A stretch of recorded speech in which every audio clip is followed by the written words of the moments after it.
Move him into the sun, gently its touch awoke him once, at home whispering of fields half sown. Always it woke him, even in France, until this morning in the snow. If anything might rouse him now, the kind old sun will know. Think how it wakes the seeds, woke once the clays of a cold star. Our limbs so dear achieved, our sides full nerves still warm too hard to stir? Was it for this the clay grew tall? Oh, what made fatuous sun boys...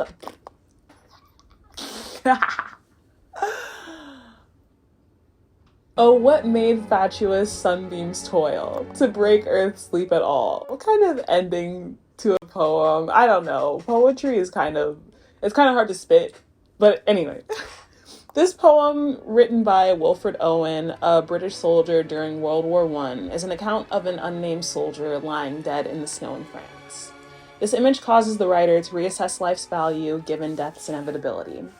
The poem starts with a wishful and loving description of the sun and its huge influence on life on Earth. The speaker knows the sun is powerful enough to wake seeds and the clays of a cold star, but for some reason it cannot resurrect the fallen soldier. When the speaker asks, was it for this the clay grew tall? He's asking, why would life bother existing if it would always lose to death? I reached out to a friend of mine to get their take on the idea of futility, and they wrote me this. The way I would describe futility is starting with what comes before futility, which is desire. The overwhelming desire to accomplish something. You get that desire from love. You love something that so much, it's all your body wants. It becomes your reason for getting up at 5 a.m., disciplining yourself, giving up the things you thought you wanted for the things that you have to have. You just have to give everything for it. So you do. You sacrifice everything, including yourself, and suddenly that thing is closer than ever. And at the point of maximum extension, your hand hovers just above that thing, and at that point, it evaporates, dissipates into thin air. You look around and there's nothing, only the memory of what you've done to get to that point. At that moment, the feeling of futility takes over. It's as overwhelming as a desire you felt prior. It reminds you of how little control you have, how, if a strong enough wind comes along, the city of New Orleans blows away. It's the perception of emptiness in the human experience. No matter what we do, no matter how hard we try, we all die and return to dust. In this video, I want to try to come up with answers to what is futility, where does this feeling stem from, how many people have ever felt this, and is this a feeling that we should avoid or try to overcome or try to fix? But before we begin, I want to give a content warning for a discussion of suicide, mainly in the part where I talk about Vincent Van Gogh's life story, so you should just skip that section if you're not trying to hear about any of that. Part 1. Defining futility. The Merriam-Webster's brief definition for futility is 1. The quality or state of being useless or pointless, and 2. A useless act or gesture. The word is the etymological descendant of futilis, meaning that which easily pours out. An action may be described as futile if it cannot possibly produce any benefit and cannot possibly be effective or successful. It should be noted that the effectiveness of an action is here defined as its ability to produce its intended effect, and not just any effect at all. How do we know when it is permissible, or achievable, or advisable, or necessary to surrender, or to admit defeat, or throw in the towel? How do we know when it is right or wrong to struggle against overwhelming odds? We're bombarded daily with advertisements and stories that encourage us to reach for the stars and to find our greatness. Think of like any Nike commercial and any CEO that we uplift these days in conversation. We're promoted to persevere against all odds. We celebrate stories of everyday people achieving things that seem challenging given their life circumstances and see it as an aspiration, an inspiration for us to brazenly live our own lives. Can it be heroic in some cases to refuse to admit defeat when there is likely no chance of a victory? Can a kind of nobility and dignity be achieved by refusing to surrender to inevitable defeat and by continuing to struggle against overwhelming odds? When does perseverance become dumb? And to what degree of certainty must we know that an action is futile before you describe it as such? Part 2. Medical futility. This conversation around futility is of great concern in the medical world, referring to the idea of medical futility. From the terms of a paper I found on this subject, medical futility means that the proposed therapy should not be performed because available data shows that it will not improve the patient's medical condition. Medical futility remains ethically controversial for several reasons. Some physicians similarly claim a treatment is futile without knowing the relevant outcome data. And there is no unanimity regarding the statistical threshold for a treatment to be considered futile. There's often serious disagreement between physicians and families regarding the benefits to the patients of continued treatment. And medical futility has now been conceptualized as a power struggle for decisional authority between physicians and patients and their surrogates. A 2010 survey of more than 10,000 physicians in the United States found respondents divided on the issue of recommending or giving life-sustaining therapy when they themselves have judged it as futile, with 23.6% saying they would do so, while 37% said they would not, and 39.4% selecting it depends.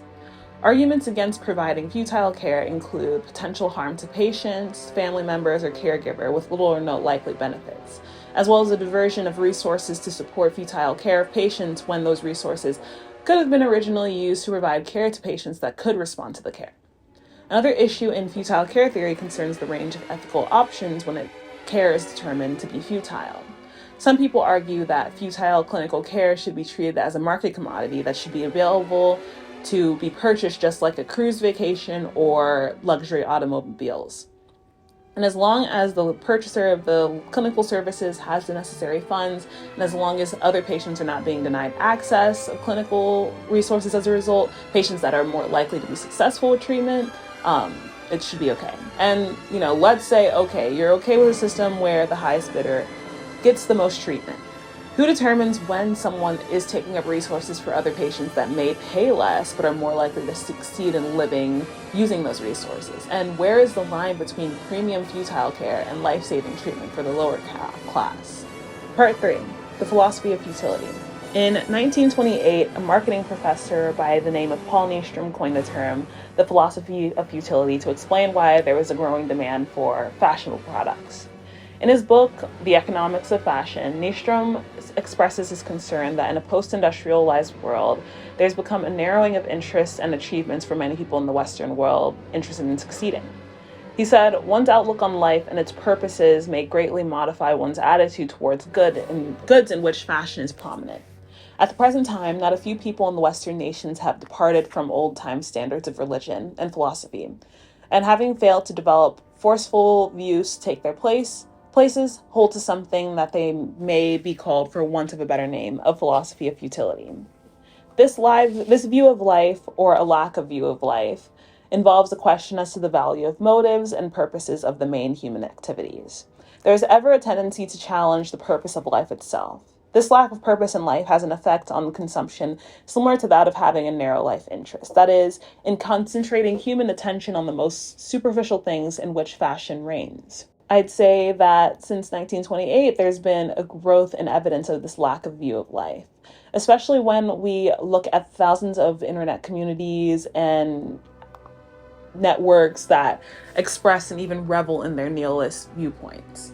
And many of the most well-known nihilist philosophers were postulating about the same sentiments during the time of Nystrom's career. The most famous of these philosophers was Friedrich Nietzsche, whose most famous quote is overwhelmingly misremembered. Nietzsche once said, "God is dead," and he said a whole bunch of other stuff that conveyed his fear and loathing of this sentiment. But many people, namely the creators of God's Not Dead movies franchise, took this one sentence as the writer's proclamation of a triumphant and certain outcome of the Enlightenment period, which was a period in, the 18th, 19th century Europe that popularized meaning through evidence. The whole quote is actually, "God is dead. God remains dead, and we have killed him. How shall we comfort ourselves, the murderers of all murderers? What was the holiest and mightiest of all that the world as yet owned has bled to death under our knives? Who will wipe this blood off of us?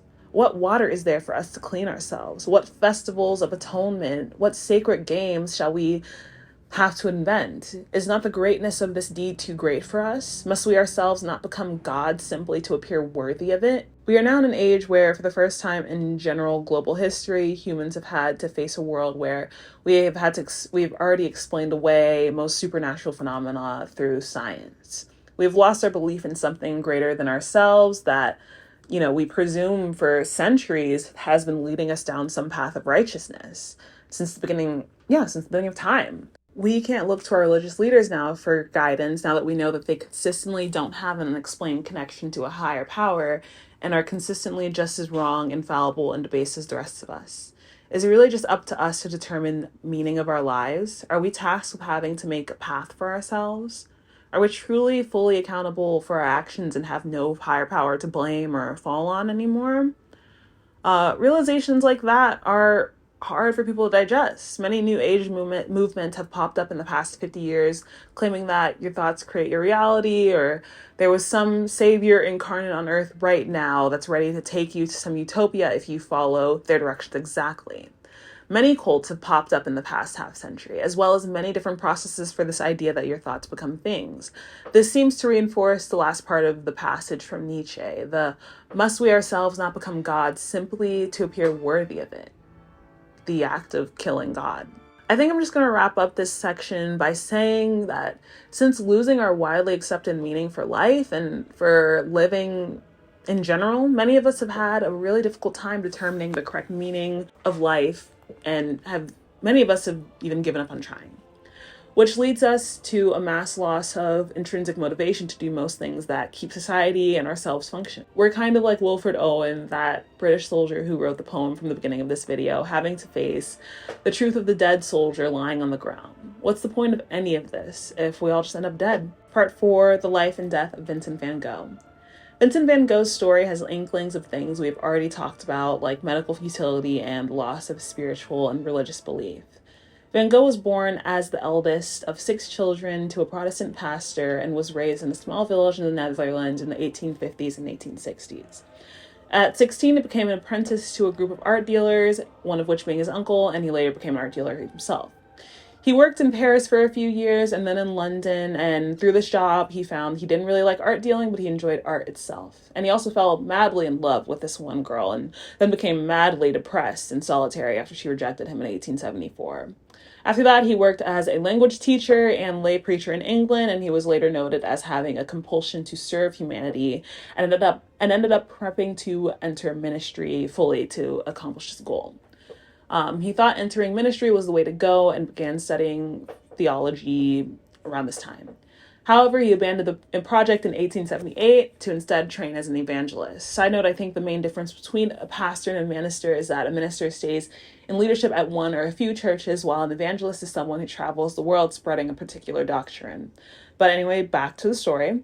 Van Gogh ended up getting into a fight with the authority of the evangelist training when he disputes that their approach to interpreting the Bible was, wrong. He failed to get appointed as an evangelist as a result and left to do missionary work instead in an impoverished mining region of southwestern Belgium. There, in the winter of 1879, in 1880, he experienced his first very spiritual crisis of his life. He became inspired to give away all of his worldly goods and consequently was dismissed by the church authorities for his too literal interpretation of the Christian teaching.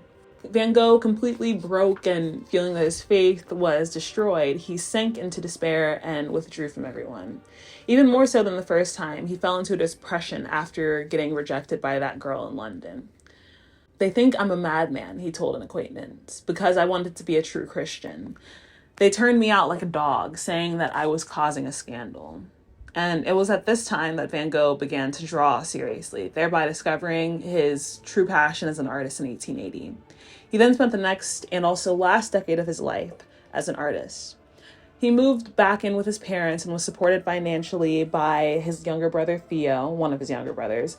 And I'm mostly going to skip over all of the art history commentary and his contributions to painting styles at the time, but let's just say he spent most of the first 5 years of his time doing still life depictions, like think inanimate objects, oil painting inanimate objects, and peasant laborer character studies, which was really unheard of at the time and also stemmed from his attachment and sympathy for the humanity that he wanted to serve. He moved to Paris in 1886 and linked up with a bunch of other game-changing artists like Henri de Toulouse, Lautrec, Camille Pissarro, and Paul Gauguin. And after 2 years, Van Gogh grew tired of the city life and moved to Arles, a village in southeastern France, for a year where he began experimenting and rejecting a lot of the art styles that were academically and traditionally taught at the time. He wanted to create a cool little art group in Arles and invite some of his friends to join it. So he rented and decorated a house in Arles to encourage them to join. One friend, Paul Gauguin, arrived, and they worked together for a few months before their relationship became too conflicting. One night they were having an argument when Van Gogh snapped and started chasing his buddy Paul with a razor and ended up cutting off the lower part of his own left ear. Or that's how the official police report goes. Later art historians of the 21st century examined the police records and artist correspondence and determined that it was actually Gauguin who mutilated Van Gogh and that he did it with a sword. And for whatever reason, Van Gogh took responsibility and was placed in a psychiatric hospital while Gauguin returned to Paris. 2 weeks after being admitted into the hospital, Van Gogh comes out and immediately makes his banger, self-portrait with a bandaged ear and pipe, and a few other paintings before he is again sent back to a psychiatric hospital. April 1889, he asked to be shut into an asylum under medical supervision and to be able to paint while checked in.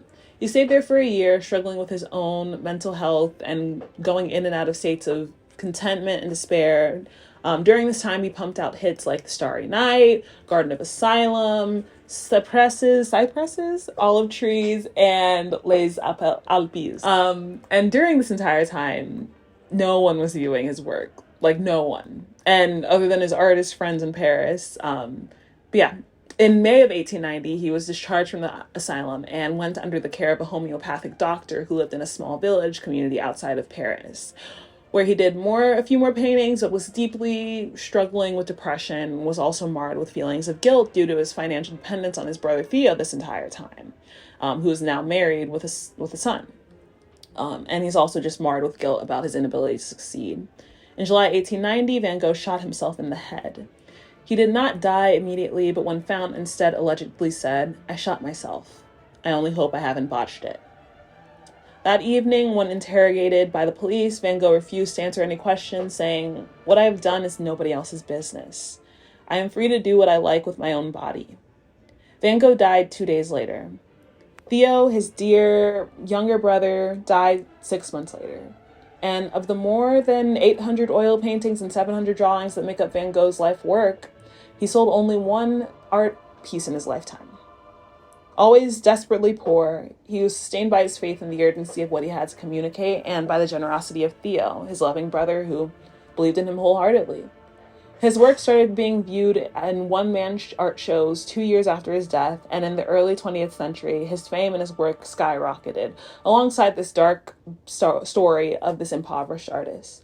Van Gogh and his brother never lived to see the time when his work became successful. After sitting and reading about this story while I was preparing for this video, I couldn't help but to find myself in this thought exercise.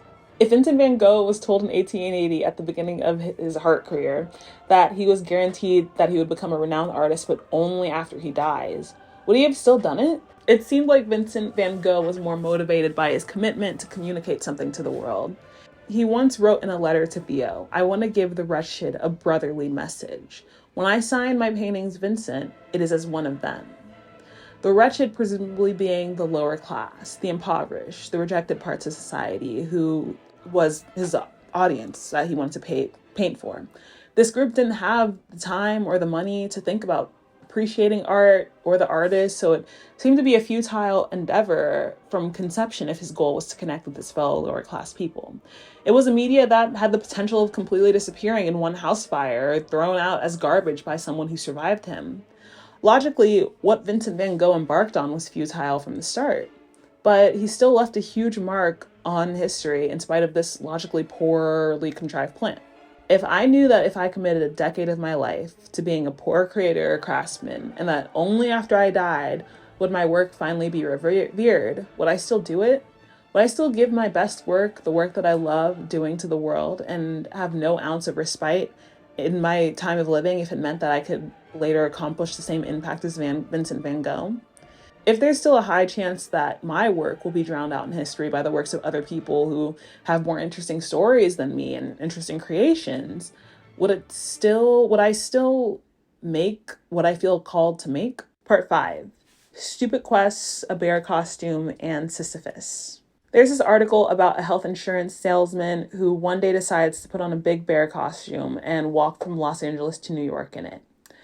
He wasn't an athlete or an influencer at the time of beginning. And the author of this article called... My camera stopped filming here, so I'm gonna have to re-add this section. But the author of the article called this endeavor that the health insurance salesman embarked on a big pointless goal, which he defines as an aspiration that lacks grand purpose, yet requires substantial effort to attain. Maybe in our attempt to determine the meaning of our actions, we will always have the capacity to be unsatisfied with meaning. Think about how there are always very contradictory reactions to a football game. This single event can be interpreted as highly satisfactory or highly unsatisfactory, depending on the team that you're rooting for.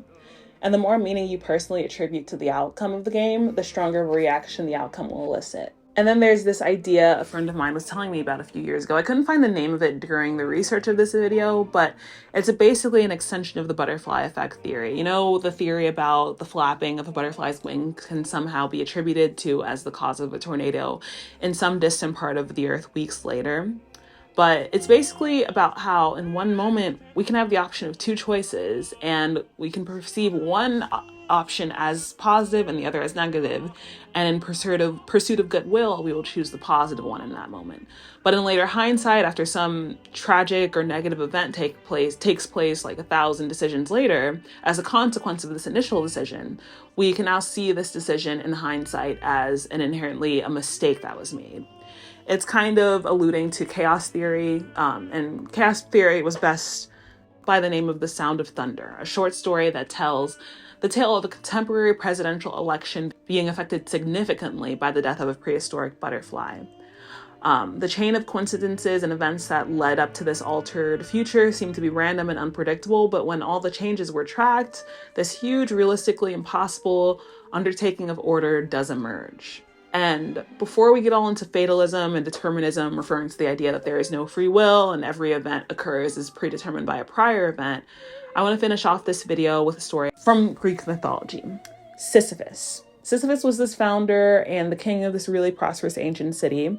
Hades decided to punish Sisyphus for cheating death twice by forcing him to roll an immense boulder up a hill, only for it to roll down every time it neared the top, and having to repeat this action for eternity.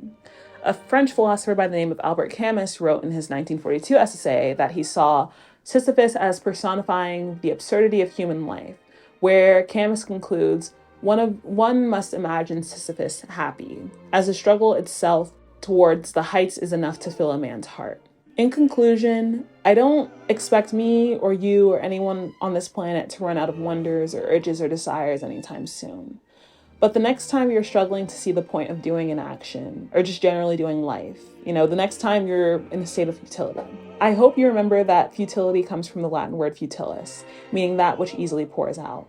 I think when you get down to it, our reasons for doing things we do are most of the time shaky at best, and trying to come up with some grand unified theory to unlock how to know why everyone is here in the first place and why we do what we do is always going to be something that is easy to poke holes in and pours out easily. Because life is messy and it's hard, and most of the time you can't tell when your societal and biological influences end and where you as an individual begin. So I'm not even encouraging you to try to make up your own meaning for life. I don't think you should attempt to make some large, tough vessel to contain life, or these feelings that you feel, or to prevent the pouring out of that which easily pours out. Empty your mind. Be formless, shapeless, like water. If you put water into a cup, it becomes the cup. You put water into a bottle and it becomes the bottle. You put it into a teapot, it becomes the teapot. Now water can flow or it can crash. Be water, my friend. A quote from Bruce Lee. And another quote about water. You're tense, I'm calm. You apply excessive force, I control that force through fluid motion. That means relaxing the whole body so it can react instantly without resistance. No, without thought. Do you see now? It means becoming like clear water. A quote from Cowboy Bebop, Spike Spiegel. Things will pour out. Things will crash. And instead of finding a way to be immune from experiencing these things, it's time to feel into it. It's a time to experience life as life is right now.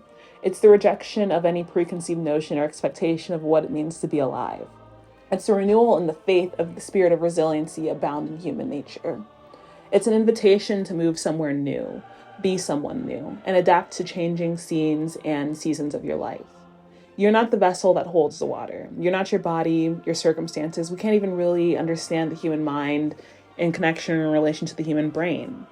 You are the water that is experiencing it all and being contained by it all. Futility just becomes another stage of the human experience that we all share. Well, anyway, that concludes my video. I honestly wanted to do this study on futility for my own needs and wanted to share what I learned with anyone interested in watching. Thanks for watching, and be sure to let me know what you think about anything I've said in the comments below, or if you just want to share your own take on an experience with futility. See you in the next video. Thank you. Bye.